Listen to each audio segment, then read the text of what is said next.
What is up, everybody? It's Superverse here today, and we have to talk about Sony increasing the prices of the PS5 DualSense controllers by $5 in the US for their loyal fans. For their loyal fans, they definitely would be considered suckers to pay extra for a controller, right? So the standard DualSense is going to be increased by $5. So instead of the original $70 it was before, $69.99 is $75. And so forth with their premium ones going up by $5 as well, so they're going to be $80. I guess they just had to make they had to make that money back for the Concord being a flop. And so I guess for like each a million controllers sold, that's extra 5 million added to their bank account. So got to make it for that Concord flop. And also, since Astrobot is getting so much praise right now. Just sweeping some bad news like this, charging consumers more for controllers, since people are clamoring that Astrobot game is Game of the Year material. So it's like, why not screw the fans over even more, since they're clamoring over that robot game? Why not screw them over a little bit more? So I guess that's their thought process with this. It is kind of crazy. We've seen a console price increase. Now we're seeing controller price increases. What is going on with this generation? It's like technology is supposed to go get cheaper. The PS5 has been out for 4 to 5 years at this point, and it's only getting more expensive. Craziness. It's just bonkers. But let's see what people got to say about this. And these platforms wonder why most don't want to upgrade this generation. Damn, the Concord controller got more expensive too. Well, at least that one, you can resell that one for like $300 if you find one of those brand new. So that at least has some merit to getting that one. For the payers, okay. As a PC gamers, there's no reason to buy the overpriced DualSense over the Xbox controller. Yeah, Xbox. It's fascinating how Xbox don't got to raise their prices. It's still the same price as been, while PlayStation's make you pay more. Concord broke the bank. More people speculating that, they need to make that money back for Concord failing. Because they're $200 million down the drain with that Concord game. Because the socials have to refund the people back. So, got to make that money back somehow. While Sony is really going through it right now, well, zero improvements to how quickly stick drift appears. Yeah. You get the stick drift issue, buy another controller, and that's another $5 extra. The Astrobot tax. Sony, every chance they get, pay up. And people get mad when I call this stuff out. They're like, you're an Xbox fanboy. This is only rage bait. Well, it's a ridiculous comments I be saying. But their favorite YouTubers, their favorite podcasters, their whoever they listen to, they don't talk about this nonsense. But if I do it, I'm the bad guy, apparently. I'm the bad guy for saying why Sony wants to charge you extra.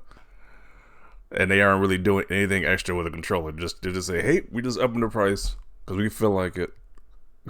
We feel like it's let's up the price. Gotta make up that $200 million somehow. Yeah. Just the world we live in now with inflation and tech behind it. Yeah, okay, inflation is the reason why they want to charge you more.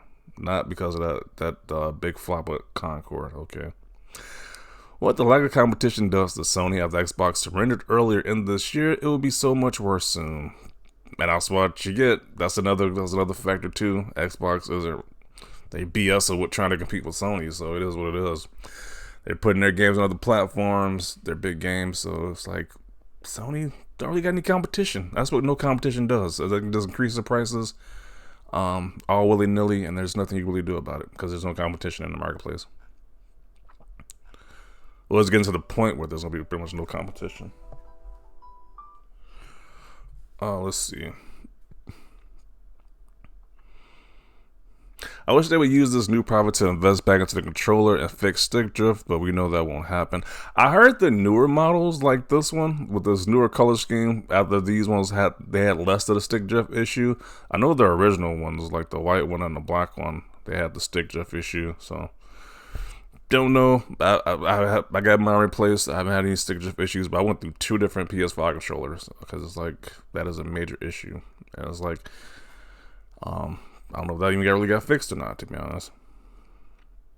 And people saying, "Hey, can you fix it before you raise the price?" So apparently, it's like maybe it's not even fully fixed. I don't even know. I just got lucky. I've had it again, but I went through 2 controllers already, so hopefully it's not a third one before this generation ends. So I wouldn't even mind even buying a new one if it came with a no drift policy guarantee. The Series S forced them to do that. Yes, let's blame the Series S on why they got to pay more money. Why PlayStation always got to pay more money for a controller. Oh man, shouldn't the parts only get cheaper as time goes on, as they get older and not more expensive? I would think that too, but you know, you got some of these apologists that it's inflation. Like that doesn't even make sense. Stuff gets cheaper, but you said it gets up because of inflation. Something ain't right here. Something ain't on up here. I'm like, you would think the parts get a lot more cheaper for this older technology. Common Sony L. Apparently this is happening in Europe too, not just the US. They would have done better to improve the quality of the joysticks and the crappy battery life. That's what I'm saying. It's like, is the battery life going to be improved? Oh, no, just give you a price increase. Not even going to improve anything about the controllers. Just the price increase overall.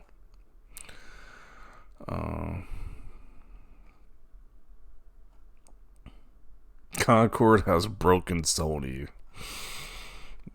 Is it Concord's fault? That's the reason why people are paying more, because of that game flopping. Expensive as F for possibly the most uncomfortable to hold controller since before the 360/PS3 generation days. At least it hasn't broken within a year of buying like first party Xbox controllers though. Really? I have my Xbox Series S controller since launch and I have no issues with it. So I don't know what this guy was talking about. Well, I had 2 different PS5 controllers with the stick drift issue. So I think this guy's full of cap. Unless he just had a very unique scenario. I think he's full of cap right there.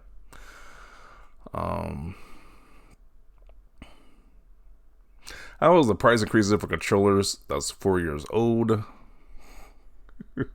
Xbox Series S is the reason this must be. I like people like to make fun of that because it is so stupid how everybody just blames the Series S for anything that goes wrong at gaming. So people just made it a meme now just to blame the Series S because how stupid that narrative is. For the payers, yeah, you gotta pay more and play on PlayStation. You're not getting more value, but you gotta pay more though. Right when they're about to announce the PS5 Pro. And there's a rumor they're gonna announce that. I'm gonna do a video about that rumored PS5 Pro announcement tomorrow, apparently. So I'm gonna do a video about that as well. PlayStation fanboys be like, I'll pay whatever the price is because of the Sony quality. Once again, this guy says this is what happens when you don't have real competition. Microsoft, I love Microsoft, I love Xbox stuff, but like you want to put your stuff on other platforms, you're telling your competition does, like you're pretty much waving a white flag. So it's only gonna get worse. Imagine if they put Halo or Forza or Gears on PlayStation, there's gonna be no competition. It's only gonna get worse. The price is only gonna increase from Sony's end. It's gonna get a lot worse. So hopefully they don't do that, but if they do that shift, it's only gonna get a lot worse. You're gonna see like a $20 increase in controllers. It's not gonna be good. But yeah, I'm gonna conclude it right here. This sucks overall. Sony, I don't know why they're doing it, but I don't think it's not gonna be any outrage as usual. No outrage from the Sony fans. But if you're an Xbox fan that calls it out, oh, you're the worst person ever, apparently. So I'm gonna conclude it right here. Definitely want to see your thoughts down below about this. Leave a like this video, and as always, thanks for watching, and peace.